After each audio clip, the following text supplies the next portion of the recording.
On this episode of Watch Stuff With Us, we got another MrBallen video reaction.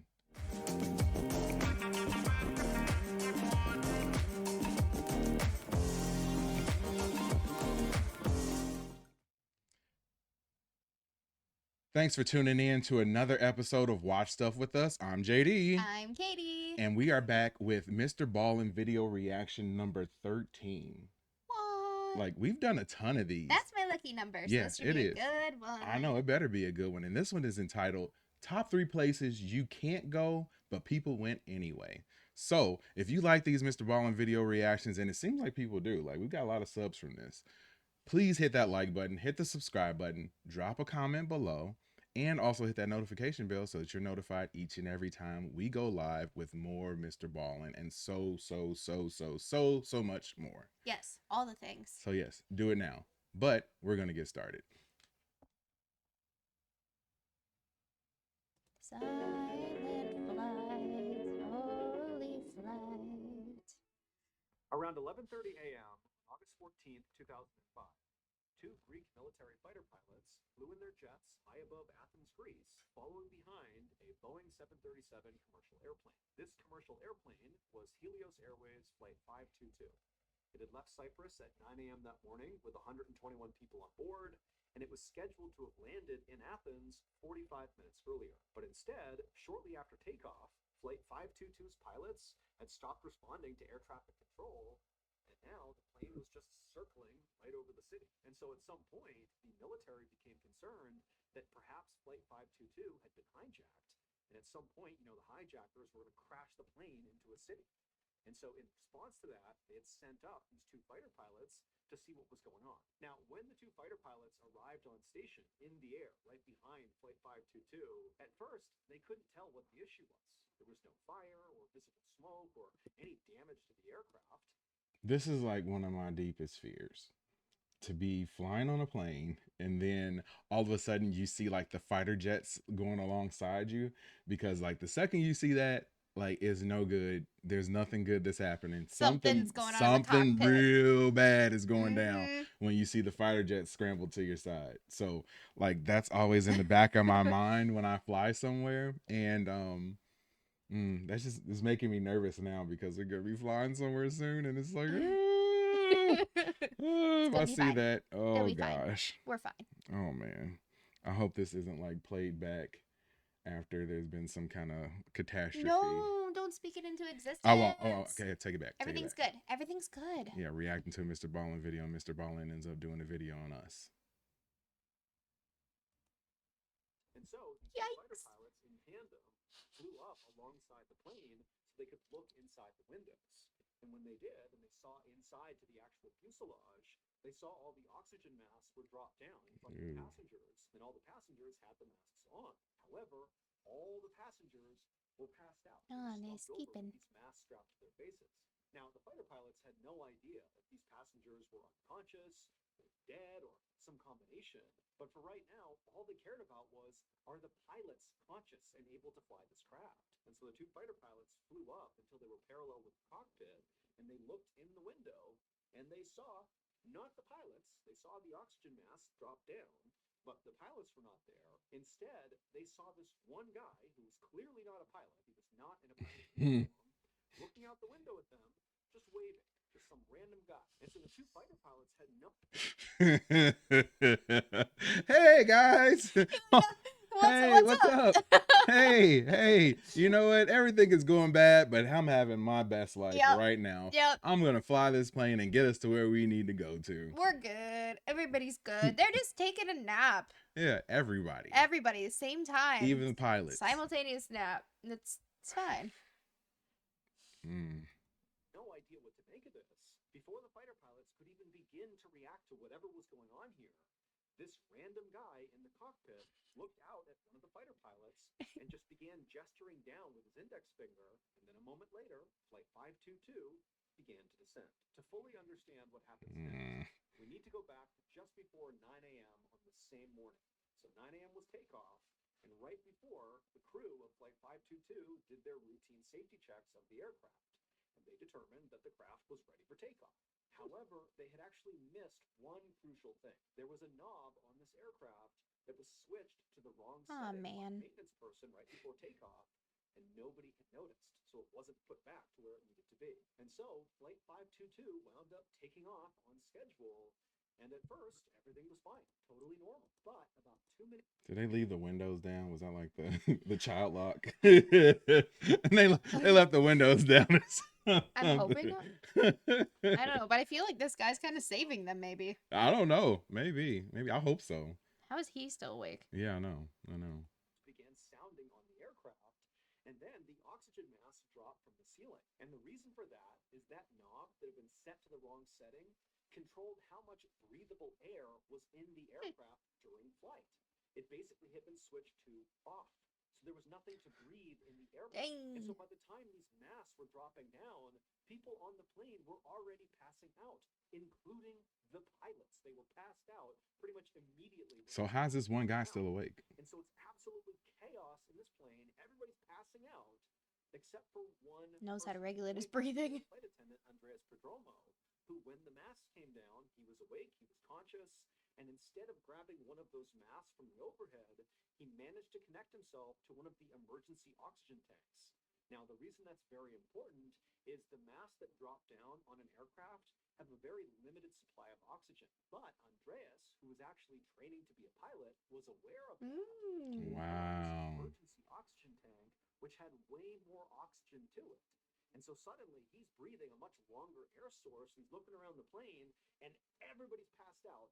Kind of feel like he should have gone and put it on a pilot, but But at some point, Andreas would have noticed as he's breathing on this emergency oxygen tank that out the window he would see the planes just flying in circles.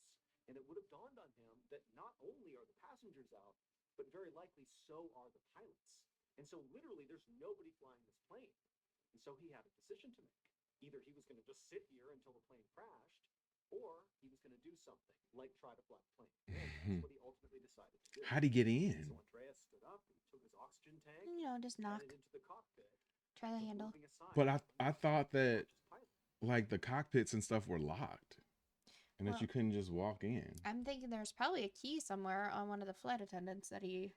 Maybe. This guy seems Maybe. really resourceful. I mean, who knows to go and try to find an oxygen tank when the Right. bags fall down? I would have Right. never Yeah, I wouldn't thought have to thought go of that look for either. that. Yeah, I wouldn't have thought of that either. Where would you even find it? I mean, but he was training to be a pilot, so maybe he knew stuff like that. Smarty I don't know. pants. I don't know, but these other pilots, they should have been checking their gauges the way they should. And I still feel like he should have probably gone over there and put the oxygen on. I mean, but I'm not them. gonna I'm not necessarily gonna sacrifice myself for them. Like, Yeah, but if he it depends on how much knowledge he has behind the. maybe he could like wheel? they could alternate it or something. Yeah. Yeah, because I mean, I'm not trying to just pass out and let what happens happen. I suppose you're right. Pilots, he attempted to fly this plane. And so the two fighter pilots who flew up alongside the cockpit and looked in and saw that one random guy who's waving to them, that was Andreas. And unfortunately, despite the fact that Andreas was training to become a pilot, he was not remotely qualified or skilled enough to fly a big Boeing 737. He had no idea. He's like, I'm in a single seater usually. Right. Worse, Crop is duster. very shortly after Andreas entered the cockpit, the plane ran out of fuel. No. And so it left its automatic holding pattern that it had been in, flying in circles, and just automatically began trying to descend. But that required pilot input to land the plane. But Andreas knew he couldn't possibly land this plane successfully. And so as the plane automatically I mean, began usually to you can descend communicate with them over onto the Athens, this walkie-talkie huge things. city full of people, Andreas did the one thing he could do. He took one last look at one of the fighter pilots outside the window, and he gestured to them that the plane was now beginning to descend. And then Andreas, he grabbed the yoke of the aircraft, and he intentionally banked it to the left, basically flying the plane away from Athens. And he guided this plane into an unpopulated hillside where it crashed. Andreas and all 120 people on that plane all died in the crash. However, Dude. because of Andreas's heroic final act of steering the plane away from Athens, not a single person on the ground was hurt. Dang, I thought it was gonna be like almost a happy ending where he miraculously was able to land the plane and stuff, but Like, why couldn't he pull up a Ugh. little bit and like try to glide in there? I mean, or but there's the no wheels down. He Yeah. must have not known much at all except I mean, but there's no how to space. sit on a plane. There's no space though. Like, I mean, if there's of course, if you got like a 6 mile clearing or something like that, you might be able to take it down and glide and skid on the bottom. But I mean, even then, you're pushing it. But dude, that's crazy. That's crazy. I did not think that they all were gonna just Die. right. Let's go to the next one. Maybe we'll see something that's more uplifting. Yeah, Thank you to Yikes. BetterHelp for sponsoring I today's need better help after that. I do too. Jeez, that was dark. Yeah, it was a little. Thought they're gonna say, "Oh, he went into a field and he landed it, and everybody lived." I Or just started feeling really bad about Nope. myself, like I'm a failure. no, you're not, sir. I turned You matter. accessible where they qualify. You're awesome, Mr. So, Ballen. MrBallen, February We love 1st, you. 2009. Okay, let's go back. Frozen in fear. Frozen in fear. On the evening of February 1st, 2009, a 32-year-old man named Luo Jinfa stood in the doorway of his apartment in Taiwan, waiting for his landlord to finish lecturing him about being late on his rent. Luo just moved into this Hate it when apartment that he lived happens. earlier in December. And this was not a very nice apartment. It was a cramped downstairs unit with no air conditioning, so it was really sweaty and awful in there most of the time. But it was all Luo could afford. He wasn't working right now and knew this was the best he was going to get. As the landlord continued to berate Sweaty. Luo about how he was totally within his rights to evict Luo if he didn't pay him, how he'd already given Luo an extension, and what's going on here? You got to get your act together. As all that was happening, Luo just was totally quiet. Just was waiting for the landlord to be quiet. Because at this point, Luo didn't really care about the rent side of this discussion. He just wanted his landlord to be quiet so he could ask him a very strange but important question. And finally, after about 5 minutes of the landlord just ranting, the landlord stopped for a second to try to calculate how much interest he could potentially charge Luo. And as the landlord began scribbling notes on his notepad, Guy sounds Luo great. saw his opportunity. And he said, "Excuse me, I don't mean to interrupt, but..." But what is he gonna say? I really have to go to the bathroom. I already shat my pants. I've been waiting 5 minutes for you to stop with your spiel. I was trying Oh. to tell you that I already had poop dribbling down my legs. But now it's too late, so you just might as well go ahead and finish. By the way, your wife's cheating on you. Oh. I actually need to ask you something. And the landlord was sort of caught off guard by the way Luo was approaching him. The landlord thought I smell dead people. So the idea that Luo was now going to interrupt him and go a different direction with his conversation felt sort of disrespectful. But the landlord looked at Luo like, "What question could you possibly have?" And Luo just said, "Do you know if anyone's been murdered inside of my apartment?" After Luo asked the question, the landlord just stared at Luo like he didn't really know how to process this question at all. Then after a moment, this look of shock disappeared, and once again, the landlord was just annoyed with Luo and said, "You know what? I know what's wrong with you, but I'll be back in a month, and you better have your rent." So did he or did he not? Right, know? how are you not gonna answer the question? So is he deflecting? Did he know Right, the answer, or is he right. just? I'm sorry if somebody if I'm a legitimate landlord and someone asks me that question and I know the answer to it, I'm gonna say like, no, nobody got killed here, or yes, somebody did, but it was a long time ago. I We mean, got I it don't cleaned feel up. like you need to tell him right away, like up front when they're trying to move into the apartment. That's not Right. something you necessarily have to Right. disclose. But if they ask you later on, yeah, especially if they're moving out anyway. But why is there I'm gonna be back in a month. After you ask me that question, I'd be like, I'm leaving then because I don't like not knowing. But also, why did he wait all this time to ask the landlord? Maybe he noticed that there was a stench in there, and then I he said I couldn't smelled figure out dead what people. it was. Yeah, I know you did. You did. I mean, if it's hot and sweaty in there, that's not going to be a good smell. Mm, Or he sees ghosts. maybe.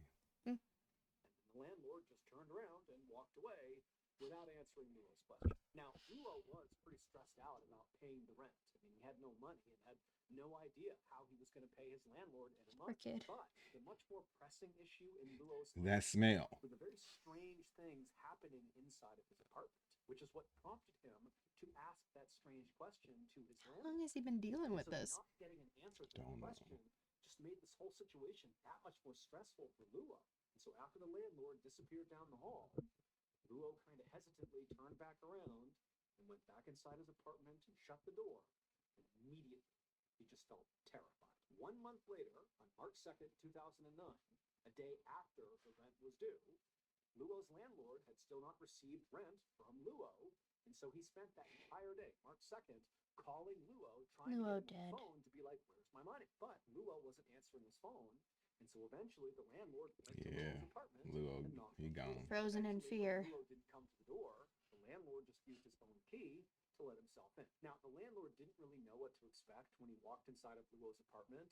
All he knew was that Luo was kind of a weird guy and certainly wasn't paying rent, and his general impression of Kind of Luo hard to was that pay he was rent when you're paranoid. not in So the he land kind of of the expected living. the apartment to reflect the negative True. things he thought about Luo. But when he stepped in there, even the landlord was shocked at what he saw. I mean, the apartment was in total disarray. Furniture was all over the place, and stacked up against the walls in weird arrangements, and there were all these bottles of empty alcohol all over the place. There was a freezer that Luo had moved to the middle of the living room floor. I mean, the place just was a total mess and just kind of all over the place. Oh, But Luo's in the the thing freezer. that really creeped the landlord out the second he walked in there was that all over the walls were these yellow and red pieces of paper with prayers written on them that had been stabbed into the wall with individual knives. Like Luo had taken a prayer and stabbed it to the wall over and over and over again, all over the apartment. Now, the landlord had no idea what to make of any of this. He just knew he was done with Luo. He was evicting him. And so he quickly searched the apartment just to make sure Luo was not really in here. And he wasn't. The apartment was empty. And so Check after the that, freezer. the landlord just left the apartment. He locked the apartment. He went and got a new lock at the hardware Didn't check store. the Come freezer. on, man. Replaced the lock and was determined to never let Luo ever come back. And in fact, Luo would not come back. The landlord never had to worry Because he about never left. telling Luo to stay away. Luo there. Because he For did. months, Luo's old apartment just sat empty. Fast forward 7 months after the landlord went inside of Luo's apartment, and the landlord's brother approached the landlord and said, hey, can I rent out that apartment? And he's using it. And the landlord said that was fine, but the brother would have to clean up the apartment because nobody had touched it since Luo had lived there. Why do So, people- a couple of days later, I smell dead people. Why? How does this even happen? Like, okay, my brother's gonna go there, but you got to clean up the place. Like, And I'm just gonna leave this apartment right for a all mess this, for 7 months when you could have had a new tenant. and in you that don't time. even know what happened to the previous tenant. Right. Like, But no he's clue so where he's gung at. ho on getting his rent from that previous tenant. Why? I feel like he'd want to quickly flip it around and try to get a new tenant in there to get the money. But Right. But I mean, no. he just left it and didn't talk to anybody about And anything, did unless not he check knows. the freezer Unless in the he middle knows. of the room. Maybe he knows. Maybe remember that he asked the Luo asked if there was like something crazy that happened. Maybe this dude knows, and the landlord doesn't want to tell him. All I know is don't open the freezer. It's gonna stink now. Yeah, real It's gonna bad. stink. Real bad. Huh. the landlord's brother, along with the landlord, met at Luo's apartment. They went inside and they totally cleaned it out. Basically, all the furniture and the lamps and everything in there, some of Luo's old clothes and things he had left behind. They took it all out of the apartment and they loaded it into a truck. And they drove to a nearby recycling facility where they sold whatever they could and then dumped the rest, and then they left. However, when the workers at the recycling facility began processing some of the junk that had been left behind by the landlord, Got to the freezer. they made a discovery that immediately made them stop and contact the police. It would turn out Luo had not actually abandoned his apartment. In fact, he had never left his apartment. So Luo had become totally convinced that his apartment was haunted by a ghost. At night, he would hear walking around above him, even though he knew nobody actually occupied the apartment right above him. Felt It safe in the looked like freezer, I it made bet. sense. Mm-hmm. And then sometimes he would claim that he would see these shadowy figures wandering around inside of his apartment. Now, it's worth noting that Luo did have mental health issues and he was a drug user, but he was absolutely adamant to the people he spoke to that there was something strange happening inside of his apartment. And so he began to wonder if, maybe somebody had been murdered in his apartment and their ghost was now haunting him. Hence the question to his landlord. And so this haunting, or whatever it was, just continued night after night, day after day for Luo, and it was driving Poor him sweet kid. absolutely I know. mad. But Luo discovered there was actually one place he could go in his The apartment freezer. that would sort of protect him from whatever was happening inside of him. Couldn't get That out. was to lock himself inside of his bedroom. However, Oh. his bedroom was not a real room. His bedroom was that big freezer the landlord found sitting in the middle of his living room. Luo had been climbing in there and shutting it to protect himself from this entity at night. But he would always prop the lid open just enough so that air could come in and out of it because it was airtight. However, shortly after Luo's conversation with his landlord about being late on rent, Luo had gone back inside his apartment, gotten really drunk, climbed inside of his bedroom, shut the lid, and forgot to prop it open. And so as he lay there, he slowly suffocated to death because there wasn't any circulation. And after he died inside of his freezer, nobody found him. And then 7 months later, after Luo's landlord and his brother emptied out Luo's apartment, they brought that freezer along with everything else to the recycling facility where the workers there would open up the freezer. Why did you never open the freezer? I mean, there could Yes. be like nasty food in there. You could at least clear it out so it's lighter if you're hauling it. Aren't you wondering why it's so dang heavy? I don't believe that part of the story. You I think that they believe saw it and that they they just- opened it up and they just closed it back down because they saw that and they said, "Oh, we got to get rid of this." And they just took it to that place and closed it back down. I don't think I would ever just see a freezer somewhere and not or a fridge. Like if you're going into some place and you're gonna like or a big clean it up. box or anything, Right. You're especially gonna if you're open hauling it it up. and you're like, this is abnormally heavy. Yep. Why? You're gonna open it up and inspect what's in there. Right, you said the heaviness of it too. Like yeah, if I saw a fridge or a box or You hear like something you said, moving inside Yeah. it because it's gonna shift a little. yeah. So either these people are just ridiculously dumb, or like you said, they already knew. I think that they knew. I don't know if we're gonna get to that part of the story on here, but So I do you think that think they he knew. knew 7 months before his brother came by? Or I don't you know think if he never knew. looked? I don't know if he knew at that point, but I know that once the brother was there and they started to move that stuff, that they knew that something was going on. That they found that body in there and they just closed it back down and said, "We got to ditch this." The brother was like, "Yeah, it's been 7 months and I should have discovered this a long time ago." And they said, "Oh, let's just close it back up and take it to the recycling place and then act like we never knew." I feel like the freezer would still have a stench. Oh, it would. I mean, it might be airtight. But they said that the whole place smelled to begin with because he wanted to know if somebody had passed away. So maybe they just, I don't know. I don't know if it's They all, knew. I don't know if it's all mental health, drug use, alcohol, or They what. knew. But this poor guy needed help either way, and this apartment was crap either way. Yeah. So Yeah. oh man. And I guess we don't get any other resolution. He All right. died. The end. Dang. All right. Into the dark. Let's see. On August 4th, 2019, a 28-year-old man named Sombora left his farm in rural Cambodia and headed off into the jungle. His goal that day was to climb the nearby Chakrai Mountain and try to harvest as much bat guano as possible. Much what? Bat guano Oh. is bat food, and it makes Oh. excellent fertilizer. And in the jungles of Cambodia, there are all these mountains, including Chakrai Mountain, that have these cave systems full of bats. So it's a great place to go looking for bat guano. And Sum and his family, they would go out. Okay. Bat guano. I'm sure there's worse jobs. I'm sure that I was not expecting a story about bat guano. I'm going to make that the new password to my everything. Bat guano. Bat I guano. don't even know how you spell it. Guano? GWANO? I don't know. Is there a U in there somewhere? Silent? This is a silent P at And the like a end. silent N, GNAUO? Guano? Guano. It starts with an H. Start with a J. Guano. Jeez. They could in order to support their farm. This is kind of like their main business. And so on this particular day, Sum was not just going to climb this mountain and go into random caves and hope for the best. Today, his mission was to go to one cave in particular that he knew had a ton of bat guano inside of it. Just say Mostly bat because poop. The other people in the area that went out harvesting bat guano, they wouldn't go into this cave. Take a shot every time he says bat guano. Woo! Narrow, tight, and frankly Alright. dangerous because of it. Yo. Didn't go into it. But Sum was a very slight guy with a narrow frame, and so he could basically get himself into tight spaces. We're always hearing about little guys going in the caves and getting stuck. This cave. Mhm. And so after hiking for about an hour through the jungle and then up this mountain, Sum finally reached the entrance to this particular cave. And it was an opening that was about 3 feet by 3 feet, and you really couldn't see very far into it. But Sum knew what he was doing, and pretty much immediately got down on his stomach. He got his flashlight out.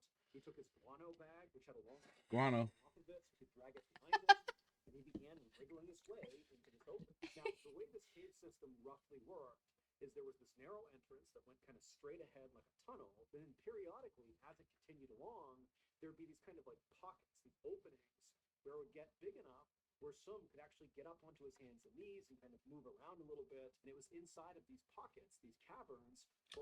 Do you like bats? I haven't had much interaction with them, but sure.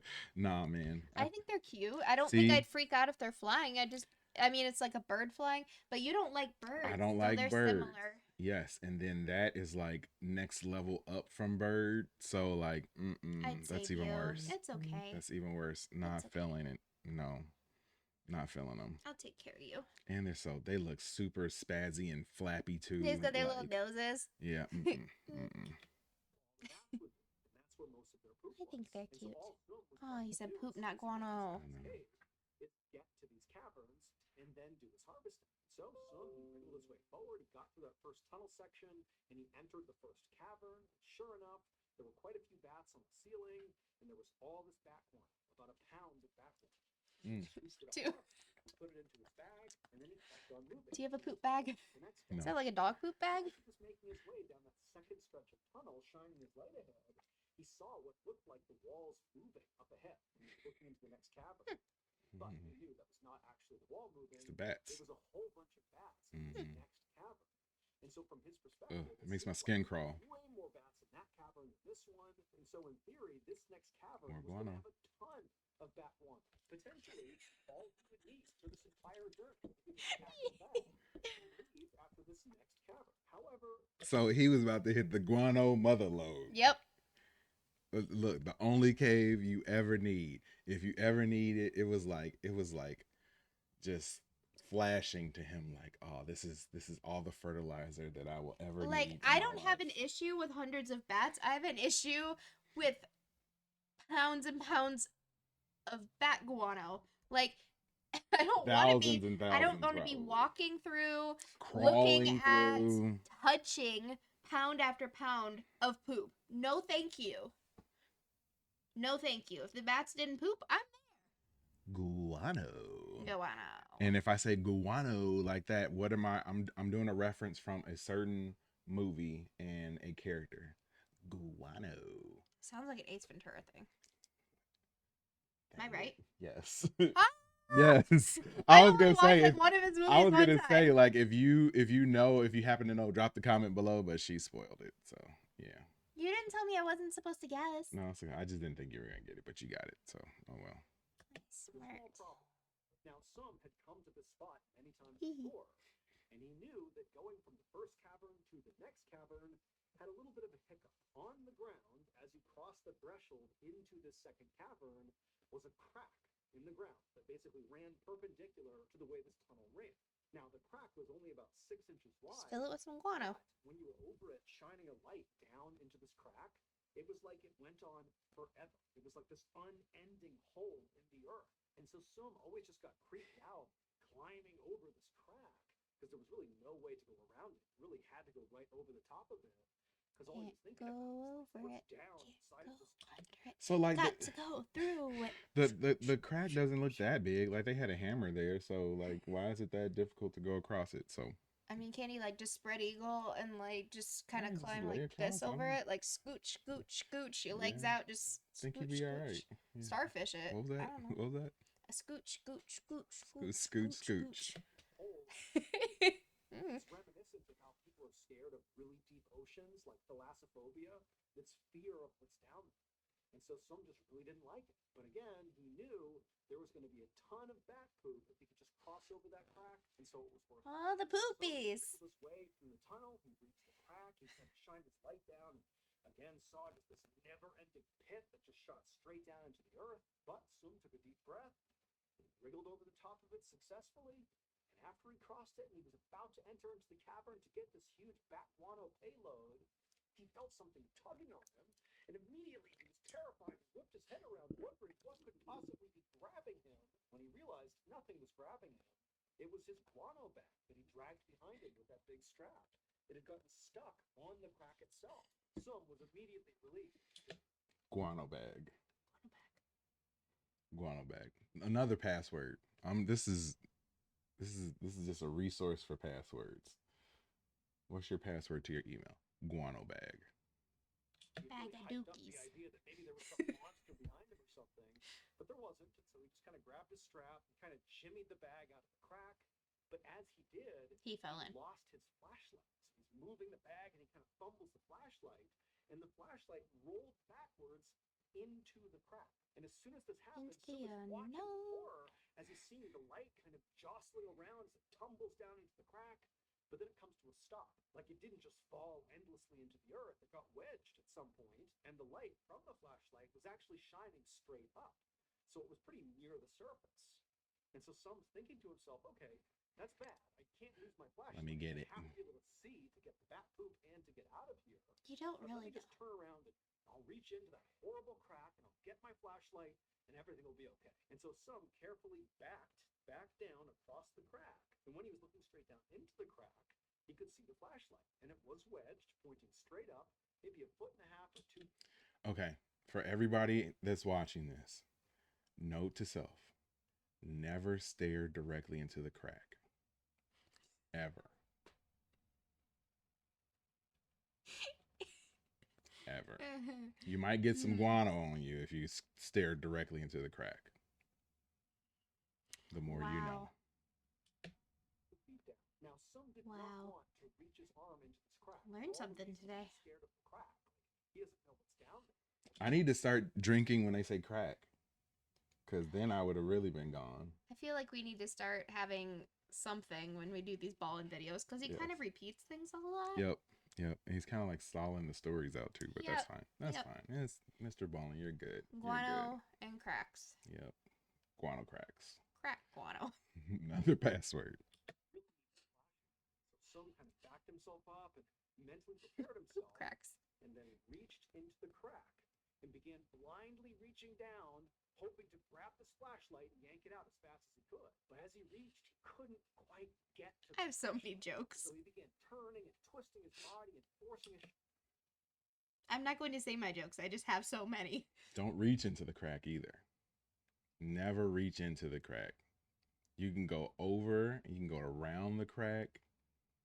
You might be able to go into the crack, but don't like reach into the crack. You shouldn't like, nobody should get like elbow deep into the crack. Only doctors do that when people Yeah. are dumb and And he's in there raw, have like things that go in there that aren't supposed to be in there. he's in there dry. Like that's, Sir, you never want to just go into press the play. crack. Press play. shoulder deeper and deeper until finally he could touch the flashlight. And then finally, right as he grabbed the flashlight, something happened. That night, Sum did not return to his farm. Now, his family was not actually that worried about it. Cliffhanger, what happened? Sum to go out on these guano foraging adventures There's a snake down there. They ripped his arm off. He's stuck. and be gone for, a couple days at a time. However, Oh, I figured it out. It's Batman. Those are just all his little minion back. Mhm. Okay. after another 2 days went by, still Sum had not returned, his family started to get worried. So Took ultimately, 2 days? Sum's brother decided to go out and look for him. Not same Sum's day? brother had often collected guano with Sum in the past, and so he knew roughly where Sum would go, Get out of here. including Sum's favorite spot, that cave up in the mountain. And so when Favorite his brother guano went out spot. looking for him, pretty quickly he found himself in that favorite spot. Now, Sum's brother was about the same. Okay, so I feel like I Do you need to have a want- favorite guano spot. do you want to go into it? Okay, so is he saying that his favorite spot is the crack? And that he was going to go into his favorite spot? No, the guano cave was his favorite. Okay, so not the crack. No, just the cave. So you don't want to go deep into the crack even if it's your favorite spot? No, you want to go in the cave instead. It's safer. Okay. Just wondering. A little clarification No. station. Cave good. Side Crack not Sum, good. And so he too could navigate this very tight tunnel. And so that's what he did. He got down. Who doesn't like a tight tunnel? Oh man, it's the wrong video for you, my Had his love. flashlight out, yelled at Look at his fist. Honey, Into the crack. Into the crack. into the crack of it. Into the crack of it. Ah, into the crack of it. Sum, but there was no answer. So So he eventually made his way to the first It's too late cavern. for us to be doing He didn't this. find some, kept going, and right as he was about to hit that second cavern, as he shined his light ahead, he saw there was a bag on the ground, and it was his brother's guano bag. And so he knew Does guano go bad? he would come here. He began yelling out for his Like, is it brother. expired guano, or is it just able to be used Right as whenever? the brother paused for a second just to listen, he heard a faint cry, a human cry. Help me! And he called out, like, "Is that you, Sum?" And again, he heard another cry. Help me! But he's looking around and he can't see Sum anywhere. And so the brother just continues Ow. towards the cavern. And right Wasabi. as he crossed over that Wasabi! he hears the cry again, and it's coming from right below him. It's coming from the crack. And the brother Yo, yo, if you hear voices coming from the crack, That's the end of that date. yep. That date is over. Wee. Ah. Ooh, wee.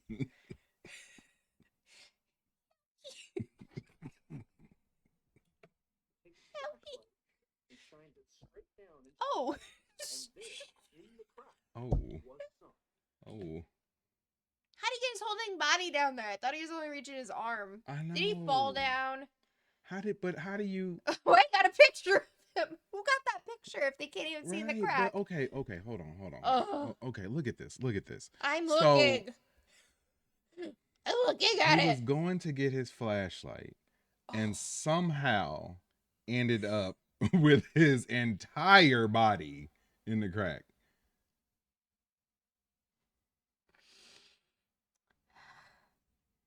I'm just praying. Say a little prayer for him. Forever, never be I know a crack. they always say that crack kills. So This is proof. This This is is what proof. happens This is- when you this mess is with it. crack. yep, crack is whack. Went all the way inside the crack.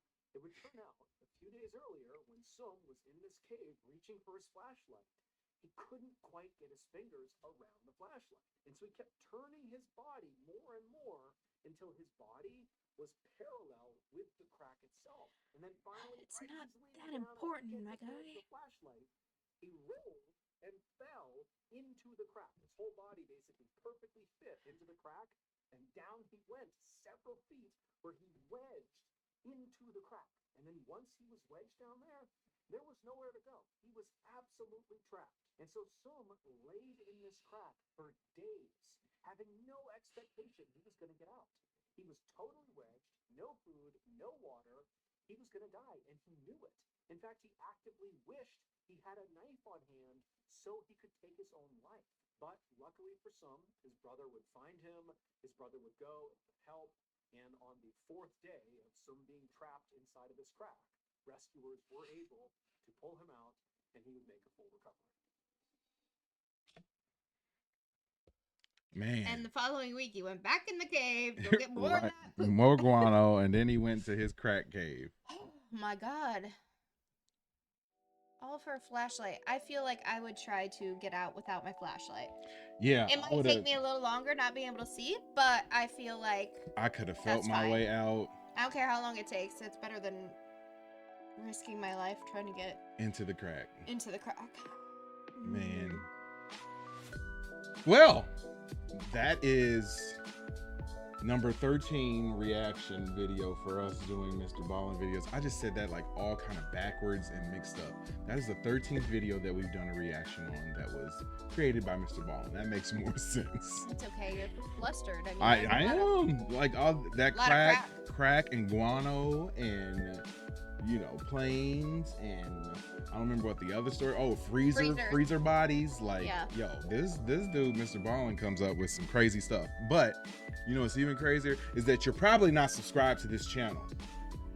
So hit that like Do it, button, please. hit the subscribe button, drop a comment below. Which one of these stories was the craziest one? I would like to know. Katie would like to know, and we'd like to discuss it with you in those comments. But you can't do that unless you drop one. So do it now. I vote freezer. Do it fast. I think the guano story was the craziest one. Like that. Yeah. It's Do you think crazy. it would have been just At as least he crazy lived, though. At if least he was he going lived. through the cave to go get like flowers or something? Or is it just because he was going to It get was, poop that made it crazier? yep. That put it over the top. Poop was like the the frosting on the cake, chocolate frosting. All right, so like I said, hit that like button, drop a comment below, hit that notification bell so you're notified each and every time we go No, live. thank you. I'm JD, I'm Katie. and we are out, and we are not going to say the word guano again.